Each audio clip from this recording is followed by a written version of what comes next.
Guys, here we are in Monaco for round 6 of this championship, and as we are about to start our 4th flying lap in qualifying, I'm going to go through all the corner names of this wonderful track, just so you're aware as I commentate during the race. Rightio, up to turn 1 we go. Saint Devot is its name, named after the patron saint of Monaco.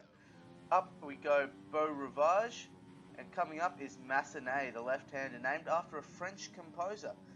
And sweeping into the right-hander straightaway, known as Casino, aptly named after the casino in Monaco.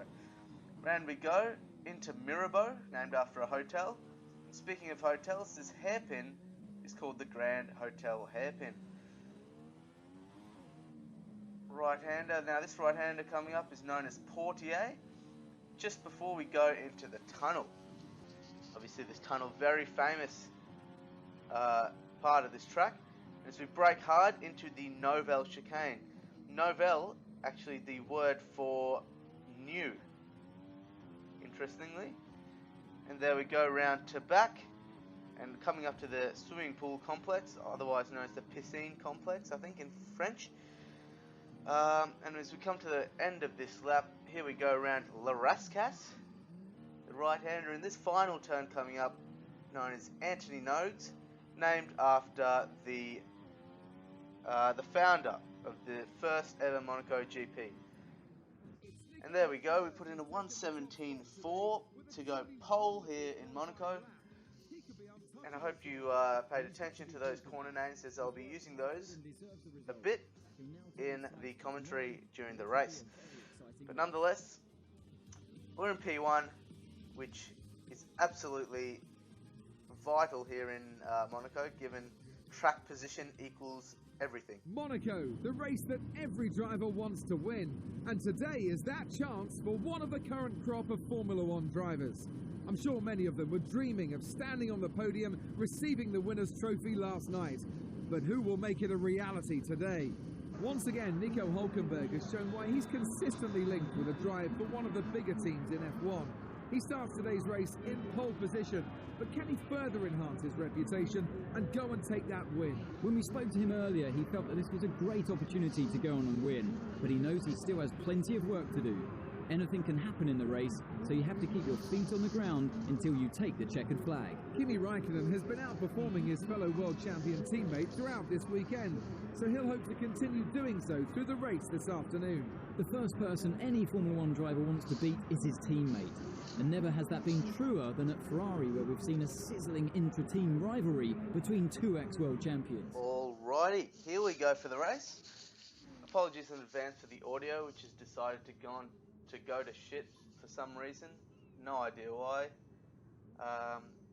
Apologies in advance for that. But here's the strategy. We're putting in lap 9 for our prime tyres. Let's get underway for the start. Alrighty. You've got to keep it very clean going into turn 1. And away we go. Here we go for the Monaco Grand Prix. We got off to a good start. We brake nice and early, take it cautiously. Rosberg tries to go around our outside, but we hold him off nicely, and we've survived turn 1. Alrighty, here we go. Driving very cautiously around this first lap, just to make sure that we don't mess up our race before it's even gotten started. But obviously we're leading the race, so we've got to have a very clean race if we want to bring this home. But the benefit of being in first place is we've got track position, and for those F1 fans out there, you'll know that track position equals everything here at Monaco, because obviously the twisting, winding circuit isn't very wide at all, so overtaking is very difficult around this track, and it can only be done by the best of the best. But hopefully we shouldn't have to do any overtaking today if we can hold on to this lead.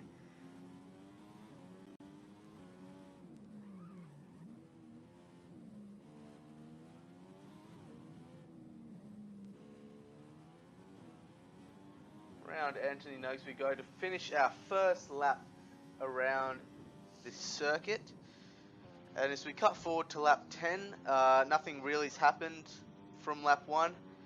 We've maintained the lead, but this is the lap we're coming into our pit, and we've absolutely locked up going into the swimming pool complex, but we've managed to hold on. And here we go for our pit lane. Hopefully our pit crew's got our tyres ready. I'm hoping. I've got my fingers crossed. Please have our tyres ready. Yep, I can hear them going on. Thank God for that. Speaking, obviously you guys know what I'm referencing there. Daniel Ricciardo having his pit crew absolutely screw him over. I wasn't happy about that at all.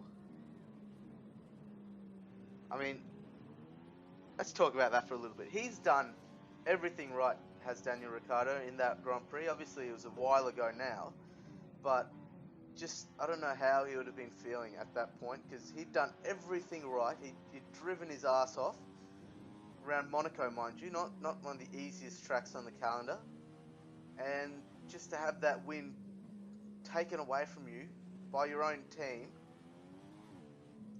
would be absolutely gut-wrenching. I could not imagine having that happen to me. I would absolutely just lose it at my pit crew.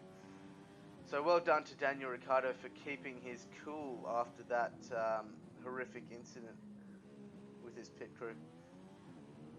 Nevertheless, we continue with our race, and as we go through the last corner, we've gone very messily through there, and Hamilton is all over our back end, side by side down the main straight. He's going to try around and move around the outside.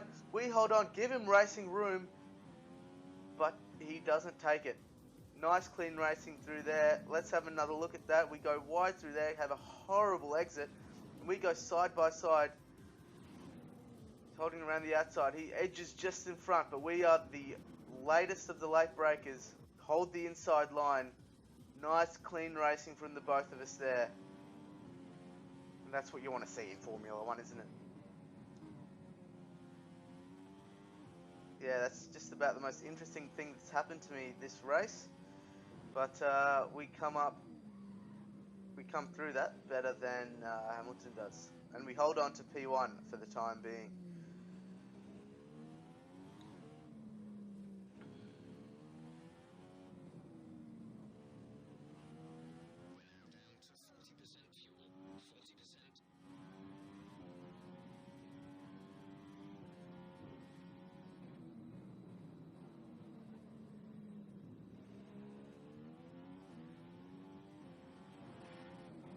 Starting forward to lap 16, now it's 4 laps from the checkered flag, and we're still in P1, but Hamilton is still right behind us. He's not too far behind, and we clip the wall coming up to the hairpin, almost lose the back end, just managed to catch it, but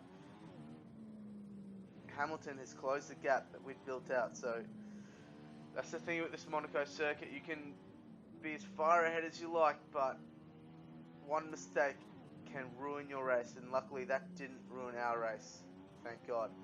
But lap 17, about to cross the line for lap 18 now. Hamilton, is he going to fancy a move? Oh, he is. He's going around the outside. We make contact.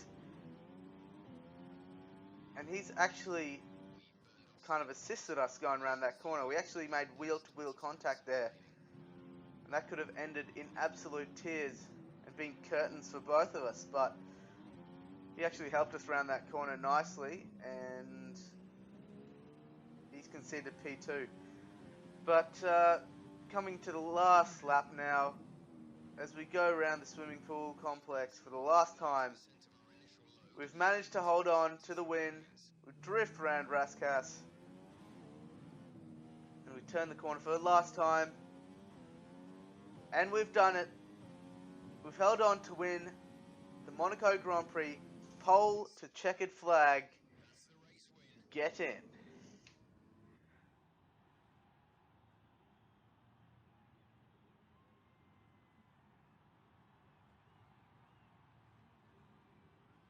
Well-deserved victory for Nico Hulkenberg there. Boy, would I love to see that in real life. I'm not even lying. I'm not even kidding. I would love to see Nico Hulkenberg win a race in real life. Obviously, Sergio Perez in the Force India, he's doing well, but Nico Hulkenberg, come on son, we want to see a podium from you.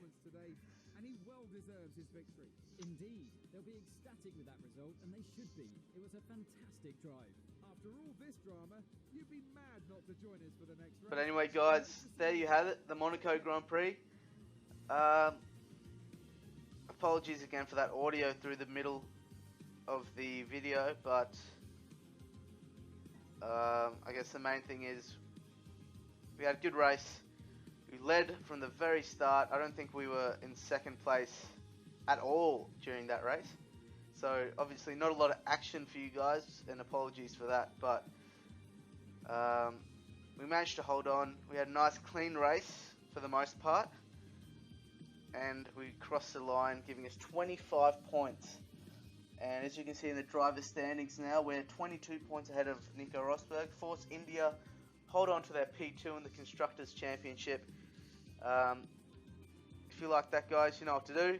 Chuck us a like, subscribe if you're new, and we'll see you next time.